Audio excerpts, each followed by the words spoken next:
നമസ്കാരം. എല്ലാ PSC ഉദ്യോഗാർത്ഥികൾക്കും PSC പള്ളിക്കൂടത്തിൻ്റെ SSCRT സീരീസിലേക്ക് സ്വാഗതം. അപ്പോൾ നമ്മളിന്ന് LDC LGS എക്സാമിന് വേണ്ടി പ്രിപ്പയർ ചെയ്യുന്നവർക്ക് ആവശ്യമായ SSCRT പാഠഭാഗമാണ് പഠിക്കാൻ പോകുന്നത്. 8ാം ക്ലാസ്സിലെ വൈവിധ്യം നിലനിൽപ്പിന് എന്ന വളരെ ഇമ്പോർട്ടൻ്റ് ആയ ചാപ്റ്ററിലെ പ്രധാനപ്പെട്ട ക്വസ്റ്റ്യൻസ് മാത്രം കവർ ചെയ്തുകൊണ്ട് പാഠഭാഗങ്ങൾ എത്രയും പെട്ടെന്ന് പഠിച്ചു തീർക്കാനുള്ള ഒരു ഉദ്ദേശമാണ്. അപ്പോൾ നമുക്ക് പരീക്ഷ അടുത്തു അല്ലേ. LDCക്കും LGSക്കൊക്കെ LGSനൊക്കെ പ്രിപ്പയർ ചെയ്യുന്നവർ വളരെ നന്നായി പ്രിപ്പയർ ചെയ്യുന്നുണ്ട് എന്ന് തന്നെ വിശ്വസിക്കുന്നു. അപ്പോൾ SSCRT പാഠഭാഗങ്ങൾ വായിച്ച് കളയാനൊന്നും ഇനി നമ്മുടെ കയ്യിൽ സമയമില്ല. അപ്പോൾ ഓരോ ചാപ്റ്ററായി എടുത്ത് PSC ചോദിക്കുന്നത് മാത്രം ഉൾപ്പെടുത്തിക്കൊണ്ട് വളരെ വേഗം നമുക്ക് റിവിഷൻ ചെയ്ത് തീർക്കാം.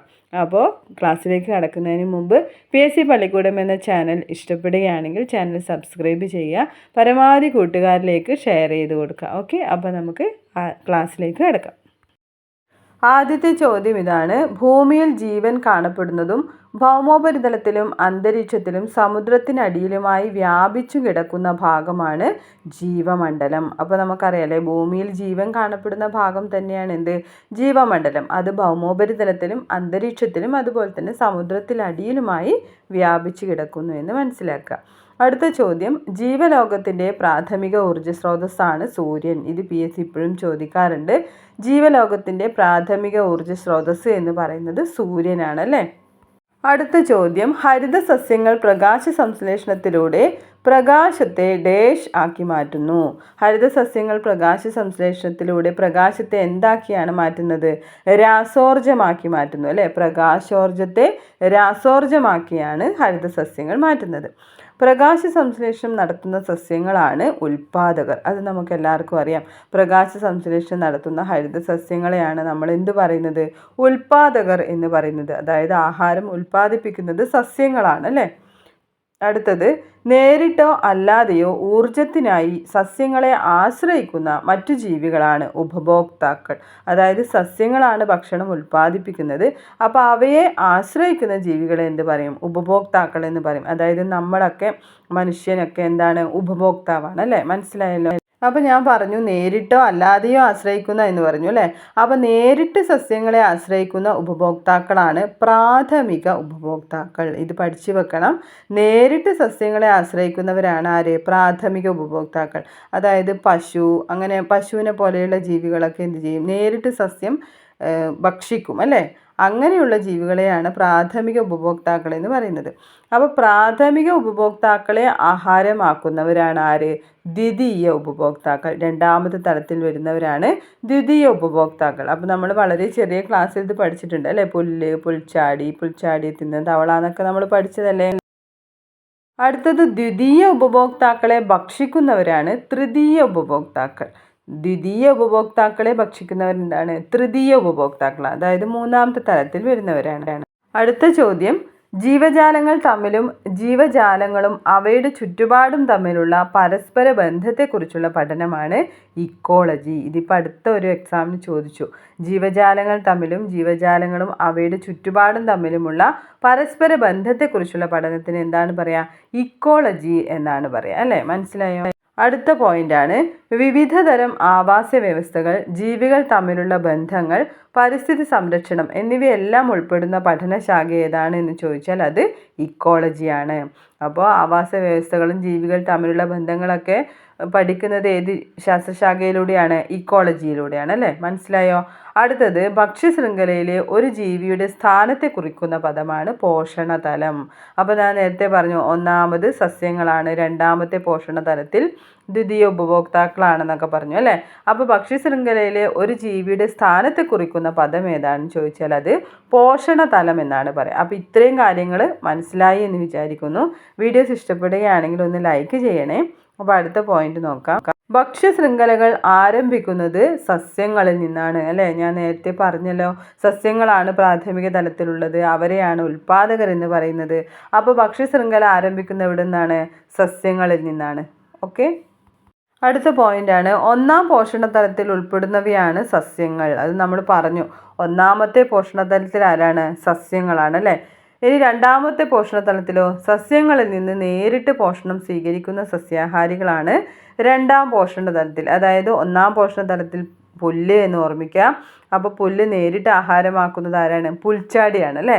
അപ്പോൾ പുൽച്ചാടിയാണ് രണ്ടാം പോഷണ തലത്തിൽ വരിക. ഇനി മൂന്നാമത്തെ പോഷണ തലത്തിലോ, പോഷണത്തിനായി സസ്യാഹാരികളെ ആശ്രയിക്കുന്ന മാംസാഹാരികളെയാണ് മൂന്നാം പോഷണതലം. അതായത് പുൽച്ചാടിയെ തിന്നുന്ന തവള. അപ്പോൾ തവള ആരാണ്? സസ്യാഹാരിയായ പുൽച്ചാടിയെ ആശ്രയിക്കുന്ന മാംസാഹാരിയാണ് ആര്? തവള. അപ്പോൾ പുൽച്ചാടിയെ തിന്നുന്ന തവള എവിടെ വരും? മൂന്നാം പോഷണ തലത്തിലാണ് വരിക. മനസ്സിലായോ? അടുത്തത് നാലാം പോഷണതലം. അപ്പോൾ മാംസാഹാരികളെ ഇരയാക്കുന്ന ഇരപിടിയന്മാരാണ് ഏതിൽ വരിക? നാലാം പോഷണതലത്തിൽ വരിക. അതായത് മാംസം ഭക്ഷിക്കുന്ന എല്ലാ ജീവികളും വരും അല്ലേ. കടുവ, പുലി, സിംഹം ഒക്കെ എവിടെയാണ് വരിക? നാലാം പോഷണതലത്തിലാണ് വരിക. അപ്പോൾ ആദ്യം പുല്ല്, പിന്നെ പുൽച്ചാടി, തവള, തവളയെ തിന്നുന്ന പാമ്പ്, പാമ്പിനെ തിന്നുന്ന പക്ഷികൾ അല്ലെ കഴുകൻ എന്നൊക്കെ ഓർമ്മിച്ച് വെച്ചാൽ മതി. മാംസാഹാരികളെ ഇരയാക്കുന്ന ഇരപിടിയന്മാർ ഇതിലാണ് വരിക?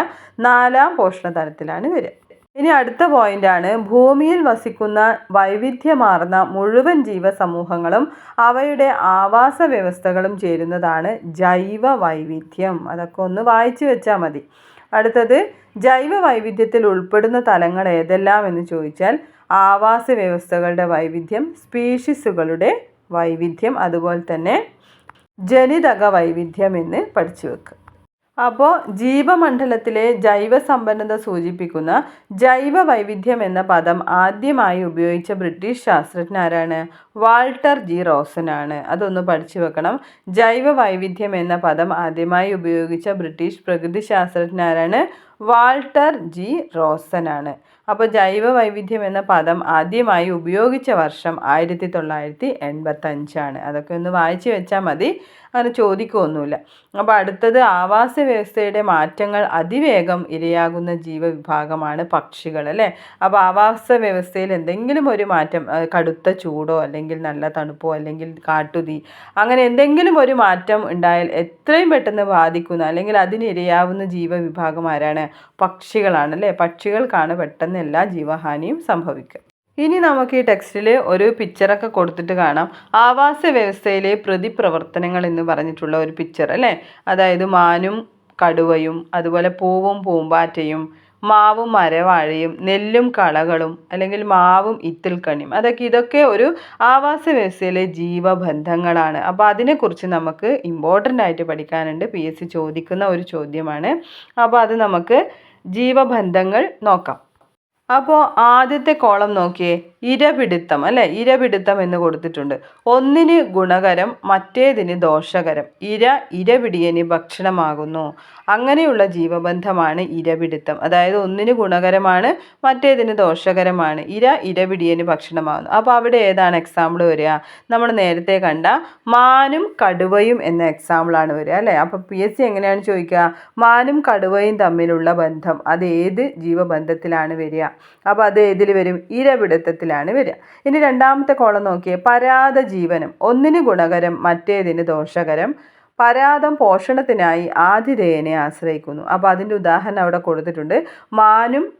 മാവും ഇത്തിൽക്കണ്ണിയും അല്ലേ. മാവും ഇത്തിൽക്കണ്ണിയും, അതായത് ഒന്നിന് ഗുണകരമാണ്.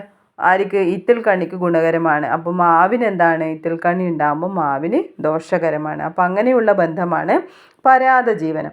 മൂന്നാമത്തെ കോളം നോക്കിയേ, മത്സരം. തുടക്കത്തിൽ രണ്ടിനും ദോഷകരം, പിന്നീട് ജയിക്കുന്നവർക്ക് ഗുണകരം. തുടക്കത്തിൽ രണ്ടാൾക്കും ദോഷകരമാണ്, പക്ഷേ പിന്നീട് പൊരുതി ജയിക്കുന്നവർക്ക് ഗുണകരം. അങ്ങനെയുള്ളതാണ് മത്സരം അല്ലേ. അപ്പോൾ ഉദാഹരണം ഏത് പറയാം? നെല്ലും കളകളും പറയാം അല്ലേ. നെല്ലും കളകളും. അപ്പോൾ തുടക്കത്തിൽ രണ്ടുപേർക്കും ദോഷമാണല്ലോ. പിന്നെ കള നശിക്കുന്നു അല്ലേ. അങ്ങനെ ഒന്നിന് ഗുണകരമാകുന്നു. അങ്ങനെ നെല്ല് വളരുകയാണ് ചെയ്യുക. മനസ്സിലായല്ലോ. അപ്പോൾ അടുത്തത് മ്യൂച്വലിസമാണ്. എന്താണ് മ്യൂച്വലിസം? രണ്ട് ജീവികൾക്കും ഗുണകരമാണ് അല്ലേ. രണ്ട് ജീവികൾക്കും ഗുണകരമായതാണ് മ്യൂച്വലിസം. മ്യൂച്വലിസത്തിന് ഉദാഹരണം ഏതാണ് വരിക? പൂവും പൂമ്പാറ്റയും അല്ലേ, അല്ലെങ്കിൽ പശുവും കാക്കയും. ഇതൊക്കെ എന്താണ്? മ്യൂച്വലിസത്തിന് ഉദാഹരണമാണ്. പൂവിൽ നിന്നും പൂമ്പാറ്റ തേൻ കുടിക്കുമ്പോൾ പൂമ്പാറ്റയ്ക്ക് എന്ത് കിട്ടും? തേന് കിട്ടും. അതുപോലെ തന്നെ പൂവിന് എന്ത് കിട്ടും? അതിൻ്റെ പരാഗണം നടക്കും അല്ലേ. അപ്പോൾ പശുവും കാക്കയും തമ്മിലുള്ള ബന്ധം അതും മ്യൂച്വലിസമാണ്. പശുവിന് എന്ത് ചെയ്യാം? അതിൻ്റെ ദേഹത്തുള്ള ജീവികളെയൊക്കെ ഈ കാക്ക കൊത്തി തിന്നുന്ന സമയത്ത് രണ്ടുപേർക്കും ഗുണകരമാണ്. അപ്പം അങ്ങനെയുള്ള ബന്ധമാണ് മ്യൂച്വലിസം. മനസ്സിലായല്ലോ. അടുത്തതാണ് കമൻസലിസം. കമൻസലിസത്തിൽ എന്താണ് പറയുന്നത്? ഒന്നിന് ഗുണകരമാണ്, മറ്റേതിന് ഗുണമോ ദോഷമോ ഇല്ല. അപ്പോൾ ഉദാഹരണം കൊടുത്തിട്ടുണ്ട്, മാവും മരവാഴയും. അപ്പോൾ മാവിൻ്റെ മുകളിൽ മരവാഴ വളരുകയാണെങ്കിൽ ഒന്നിന് ഗുണകരമാണ്. ആർക്ക്? മരവാഴയ്ക്ക് താമസിക്കാൻ ഒരിടം, അല്ലേ? അപ്പോൾ അതൊരു ഗുണകരമായ കാര്യമാണ്. എന്നാൽ മാവിന് എന്തെങ്കിലും ദോഷമുണ്ടോ? ഒന്നുമില്ല. അപ്പോൾ ഒന്നിന് ഗുണകരമാണ്, മറ്റേതിന് ഗുണമോ ദോഷമോ ഇല്ല. അങ്ങനെയുള്ള ബന്ധമാണ് കമൻസലിസം എന്ന് പഠിച്ചു വെക്കുക. അപ്പോൾ ഇത്രയൊരു ഭാഗം, അല്ലെ, ജീവബന്ധങ്ങൾ എന്ന ഭാഗം കൃത്യമായി പഠിച്ചു വെക്കണം. മനസ്സിലായില്ലെങ്കിൽ 1-2 തവണ ആവർത്തിച്ച് കേൾക്കുക. ഓക്കെ, അടുത്ത പോയിന്റ് നോക്കാം. അടുത്ത പോയിന്റാണ്, അറബിക്കടലിന് സമാന്തരമായി 1500 കിലോമീറ്ററിലേറെ ദൈർഘ്യവും 1.25 ലക്ഷത്തിലധികം ചതുരശ്ര കിലോമീറ്റർ വിസ്തൃതിയുമുള്ള ജൈവ വൈവിധ്യ സമ്പന്നമായ പ്രദേശമാണ് പശ്ചിമഘട്ടം. അപ്പോൾ പശ്ചിമഘട്ടം എവിടെയാണ് വരിക? അറബിക്കടലിന് സമാന്തരമായിട്ടാണ് വരിക. അപ്പോൾ അതൊന്ന് ഓർമ്മിച്ച് വെക്കുക. 1500 കിലോമീറ്ററിലേറെ ദൈർഘ്യമുണ്ട് എന്നും ഓർത്തു വെക്കുക. ഓക്കെ, അടുത്തത് സഹ്യപർവ്വതം, സഹ്യാദ്രി തുടങ്ങിയ പേരുകളിൽ അറിയപ്പെടുന്ന മലനിര കൂടിയാണ് ഏത്? പശ്ചിമഘട്ടം. അപ്പോൾ ഇത് ചോദിച്ചിട്ടുണ്ട്. സഹ്യപർവ്വതം, സഹ്യാദ്രി എന്നെല്ലാം അറിയപ്പെടുന്ന പർവ്വതം ഏതാണ്? പശ്ചിമഘട്ടമാണ്. ഇനി അടുത്ത പോയിന്റ്, വംശനാശം സംഭവിച്ച ഡോഡോ പക്ഷികൾ കാണപ്പെടുന്ന പ്രദേശം. എപ്പോഴും ചോദിക്കുന്ന ചോദ്യമാണ്, അല്ലേ? മൗറീഷ്യസ് ആണ്. മൗറീഷ്യസിലാണ് വംശനാശം സംഭവിച്ച ഡോഡോ പക്ഷികൾ കാണപ്പെടുന്നത്. അപ്പോൾ ഈ സഞ്ചാരിപ്രാവുകളോ, അതും വംശനാശം വന്നതാണ്, അല്ലേ? അവയെവിടെയാണ് കാണുന്നത്? അമേരിക്കയിലാണ്. വംശനാശം സംഭവിച്ച സഞ്ചാരിപ്രാവുകളെ കാണപ്പെടുന്നത് എവിടെയാണ്? അമേരിക്കയിലാണ്. നെക്സ്റ്റ് പോയിന്റ് ആണ്, ആഫ്രിക്കയുടെ തെക്കൻ ഭാഗങ്ങളിൽ ഉണ്ടായിരുന്ന വംശനാശം സംഭവിച്ച കാട്ടു സീബ്ര ഇനമാണ് ക്വാഗ. എന്താണ്? ക്വാഗ. അപ്പോൾ ക്വാഗയെ കാണപ്പെടുന്ന എവിടെയാണ്? ആഫ്രിക്കയുടെ തെക്കൻ ഭാഗങ്ങളിലാണ്. ഓർമ്മിച്ച് വെക്കുക. അപ്പോൾ ഡോഡോ പക്ഷികളും സഞ്ചാരിപ്രാവുകളും ക്വാഗയുമൊക്കെ എന്താണ്? വംശനാശം സംഭവിച്ച ജീവികളാണ്. അപ്പോൾ താഴെ തന്നിരിക്കുന്നതിൽ വംശനാശം നേരിടുന്ന ജീവികൾ ഏതൊക്കെയാണ് എന്ന് PSC ചോദിച്ചിട്ടുണ്ട്. അതുകൊണ്ടാണ് ഇമ്പോർട്ടൻ്റായി ഞാൻ പറഞ്ഞുകൊണ്ടിരിക്കുന്നത്. അപ്പോൾ ആഫ്രിക്കയിൽ കാണപ്പെടുന്ന ഏതാണ്? ക്വാഗ. അതെന്താണ്? ഒരു കാട്ടു സീബ്ര ഇനമാണ് എന്ന് പഠിച്ചു വെക്കുക. നെക്സ്റ്റ് പോയിന്റ് വളരെ ഇമ്പോർട്ടൻ്റ് ആണ്.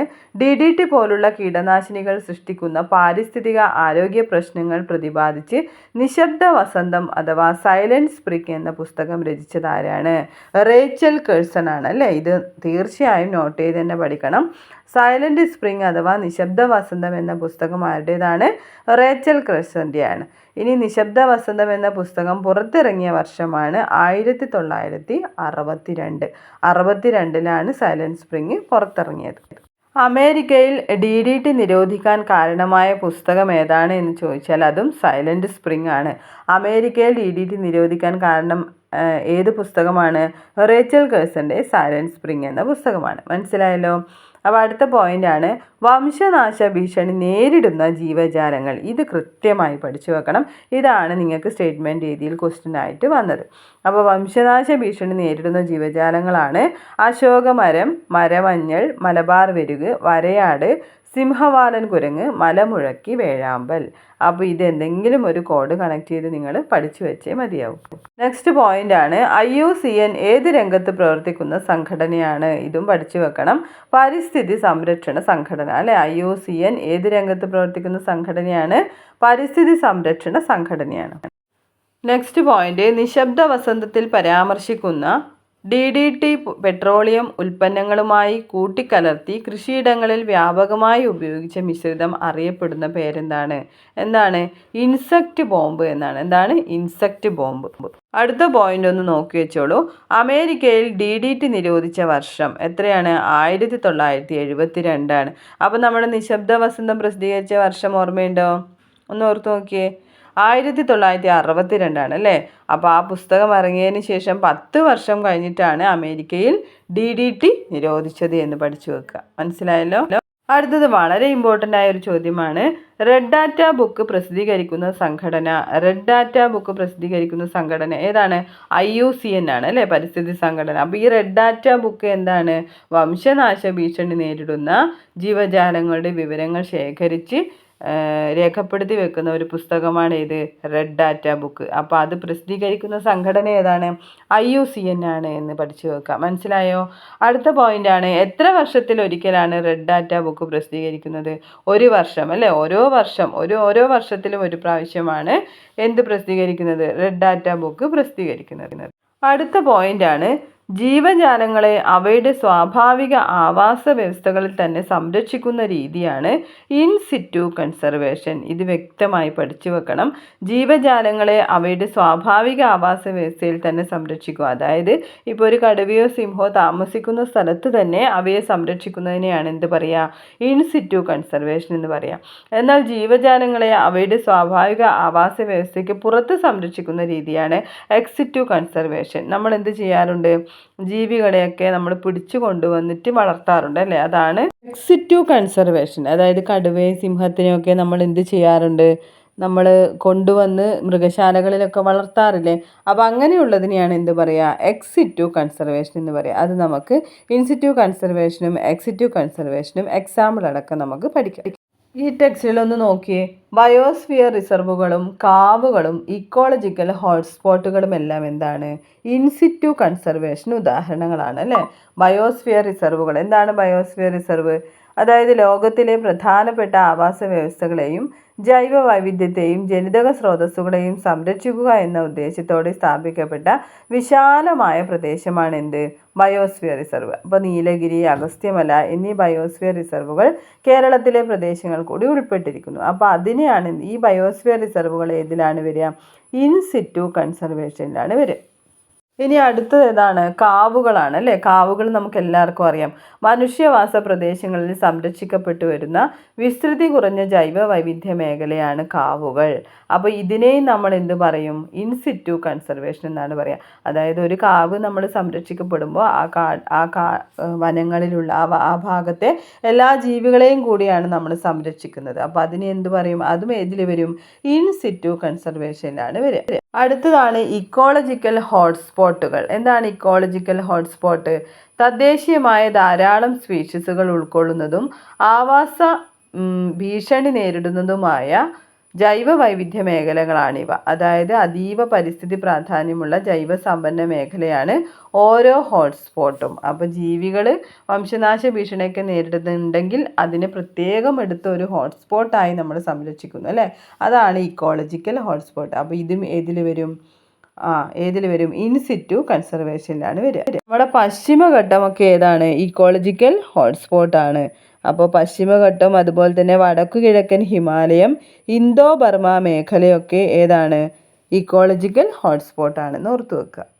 അടുത്തത് നമുക്ക് എക്സ് സിറ്റു കൺസർവേഷൻ ഉദാഹരണങ്ങൾ പഠിക്കാം അല്ലേ? അപ്പോൾ ഏതാണ്? സുവോളജിക്കൽ ഗാർഡനുകൾ. സുവോളജിക്കൽ ഗാർഡൻ ഒരു എക്സ് സിറ്റു കൺസർവേഷനാണ്.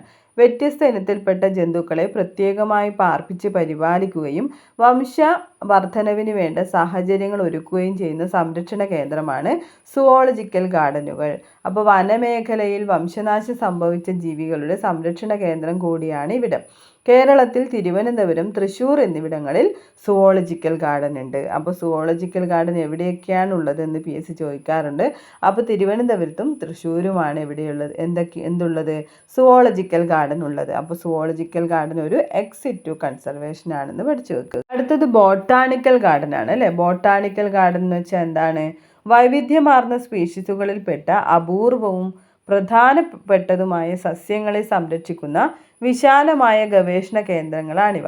ഒട്ടുമിക്ക സസ്യങ്ങളെയും തിരിച്ചറിയാനും അവയെക്കുറിച്ച് കൂടുതൽ വിവരങ്ങൾ അറിയാനും ബോട്ടാണിക്കൽ ഗാർഡൻ സന്ദർശിക്കുന്നതിലൂടെ നമുക്ക് കഴിയും. അപ്പോൾ എവിടെയൊക്കെയാണ് ബോട്ടാണിക്കൽ ഗാർഡൻ ഉള്ളത്? Thiruvananthapuram Palode Jawaharlal Nehru tropical botanical garden and research institute, Kozhikode ഒളവണ്ണയിലെ മലബാർ ബൊട്ടാണിക്കൽ ഗാർഡൻ എന്നിവ ഉദാഹരണങ്ങളാണ്. അപ്പോൾ ഈ മലബാർ ബൊട്ടാണിക്കൽ ഗാർഡൻ എവിടെയാണ് സ്ഥിതി ചെയ്യുന്നത് എന്ന് PSC ചോദിച്ചിട്ടുണ്ട്. അതുപോലെ തന്നെ Palode Jawaharlal Nehru tropical botanical garden ഏത് ജില്ലയിലാണ് എന്നും ചോദിച്ചിട്ടുണ്ട്. അപ്പോൾ അതൊക്കെ നോട്ട് ചെയ്ത് പഠിച്ചു വെക്കുക. നെക്സ്റ്റ് ജീൻ ബാങ്കുകളാണ്. ജീൻ ബാങ്കുകൾ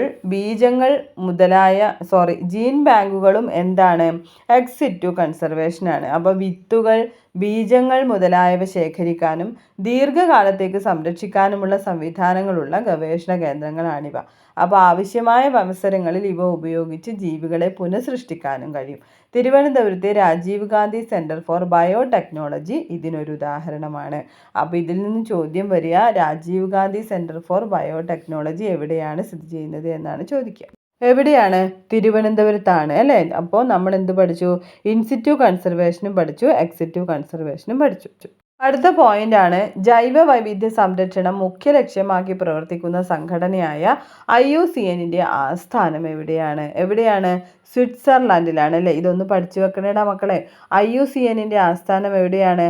സ്വിറ്റ്സർലാൻഡിലാണ്. IUCNന്റെ പൂർണ്ണ രൂപമാണ് International Union for Conservation of Nature. അതും ഒന്ന് ഓർത്തു വെക്കുക.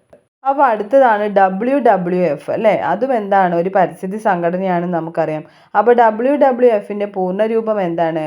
World wide fund for nature. എന്താണ്? World wide fund for nature എന്നതാണ് WWFന്റെ പൂർണ്ണരൂപം. അപ്പോൾ ജൈവ വൈവിധ്യ സംരക്ഷണം, പ്രകൃതി വിഭവങ്ങളുടെ ചൂഷണവും മലിനീകരണവും തടയൽ തുടങ്ങിയവ ലക്ഷ്യമാക്കി പ്രവർത്തിക്കുന്ന സംഘടനയാണ് എന്ത്? WWF. അപ്പോൾ ഈ WWFന്റെ ആസ്ഥാനവും എവിടെയാണ്? സ്വിറ്റ്സർലാൻഡിൽ തന്നെയാണ് എന്ന് ഓർമ്മിച്ചു വെക്കുക. ഈ WWFന്റെ ചിഹ്നം എന്താണെന്ന് അറിയാമോ? അത് ഭീമൻ പാണ്ടയാണ്. ഇത് PSC പ്രീവിയസ് ആയി ഒരുപാട് തവണ ചോദിച്ചിട്ടുണ്ട്. WWFന്റെ ചിഹ്നമാണ് ഭീമൻ പാണ്ട. അപ്പോൾ കേരളത്തിലെ വനം വകുപ്പിൻ്റെ കീഴിൽ ഏകദേശം എത്ര കേന്ദ്രങ്ങളിൽ പ്രകൃതി പഠന ക്യാമ്പുകൾ നടത്തുന്നുണ്ട് എന്ന് ചോദിച്ചാൽ 30 കേന്ദ്രങ്ങളിലാണ് എന്ന് ഓർത്തു വെക്കുക. എങ്ങാനും ചോദിച്ചാൽ കിട്ടണ്ടേ. അപ്പോൾ എത്ര കേന്ദ്രങ്ങളിലാണ്? 30 കേന്ദ്രങ്ങളിൽ. അപ്പോൾ അവസാനത്തെ പോയിന്റാണ് കേരള വനം വകുപ്പ് സംഘടിപ്പിക്കുന്ന പ്രകൃതി പഠന ക്യാമ്പുകളിൽ പങ്കെടുക്കാൻ ആർക്കാണ് അപേക്ഷ സമർപ്പിക്കേണ്ടത് എന്ന് ചോദിച്ചാൽ എന്ത് പറയും? വൈൽഡ് ലൈഫ് വാർഡൻ അല്ലേ. വൈൽഡ് ലൈഫ് വാർഡൻ്റെ കയ്യിലാണ് നമ്മൾ എന്ത് കൊടുക്കേണ്ടത്? ആ പ്രകൃതി പഠന ക്യാമ്പുകളിലൊക്കെ പങ്കെടുക്കാൻ അപേക്ഷ സമർപ്പിക്കേണ്ടത്. അപ്പോൾ ജൈവ വൈവിധ്യം അല്ലേ, വൈവിധ്യം നിലനിൽപ്പിന് എന്ന ഈ ചാപ്റ്ററിൽ നമുക്ക് ഇത്രയും കാര്യങ്ങളാണ് പഠിക്കാനുള്ളത്. PSC ഇതുവരെ ചോദിച്ച ഒരുപാട് ക്വസ്റ്റ്യൻസ് ഈ പാഠഭാഗത്ത് ഉൾപ്പെടുന്നുണ്ട്. അതുകൊണ്ടാണ് കുറച്ച് ലെങ്തി ആയിട്ടായെങ്കിലും ഈ ചാപ്റ്റർ ഞാൻ ഒരുമിച്ച് തന്നെ എടുത്തത്. നിങ്ങൾക്കിനി പഠിക്കാനും റിവിഷൻ ചെയ്യാനും ഒക്കെ വളരെ കുറച്ച് സമയം മാത്രമേ ഉള്ളൂ അല്ലേ. അപ്പോൾ ഈ രീതിയിൽ SSCRT പാഠഭാഗത്തെ ഇമ്പോർട്ടൻ്റായ ചോദ്യങ്ങൾ മാത്രം നമുക്ക് വേഗം പഠിക്കാം. ബാക്കി എല്ലാ SSCRT ചാപ്റ്റേഴ്സും ഞാൻ എടുത്ത് പ്ലേലിസ്റ്റായി ക്രിയേറ്റ് ചെയ്തിട്ടിട്ടുണ്ട്. അപ്പോൾ ക്ലാസ് കാണാത്തവരുണ്ടെങ്കിൽ എല്ലാം പോയി കണ്ട് വേഗം തന്നെ പഠിച്ചെടുക്കുക. അപ്പോൾ 8ാം ക്ലാസ്സിലെ മുഴുവൻ ചാപ്റ്റേഴ്സിൻ്റെയും ലിങ്ക് ഞാൻ ഡിസ്ക്രിപ്ഷൻ ബോക്സിൽ കൊടുക്കാം. അപ്പോൾ അതിൽ നിന്ന് നിങ്ങൾക്ക് മുഴുവൻ ചാപ്റ്ററും പഠിച്ചെടുക്കാം. ഇനി നമുക്ക് വളരെ കുറച്ച് ചാപ്റ്റർ മാത്രമേ പഠിക്കാൻ ബാക്കിയുള്ളൂ. എല്ലാ ചാപ്റ്റേഴ്സും എക്സാമിന് മുമ്പ് നമ്മളെടുത്ത് റിവിഷൻ ചെയ്യുന്നതായിരിക്കും. അപ്പോൾ എല്ലാവരും നന്നായി പഠിക്കുക. ഒരു ലക്ഷ്യം മനസ്സിൽ ഉറപ്പിച്ച് തന്നെ പഠിക്കുക. ഈ പ്രാവശ്യം തന്നെ എല്ലാവരും LDC അതുപോലെ തന്നെ LGSൻ്റെ ഒക്കെ റാങ്ക് ലിസ്റ്റുകളിൽ നല്ല റാങ്കിൽ എത്തട്ടെ എന്ന് പ്രാർത്ഥിക്കുന്നു. അപ്പോൾ അടുത്ത ക്ലാസ്സിൽ നമുക്ക് വീണ്ടും കാണാം. അതുവരേക്കും താങ്ക് യു.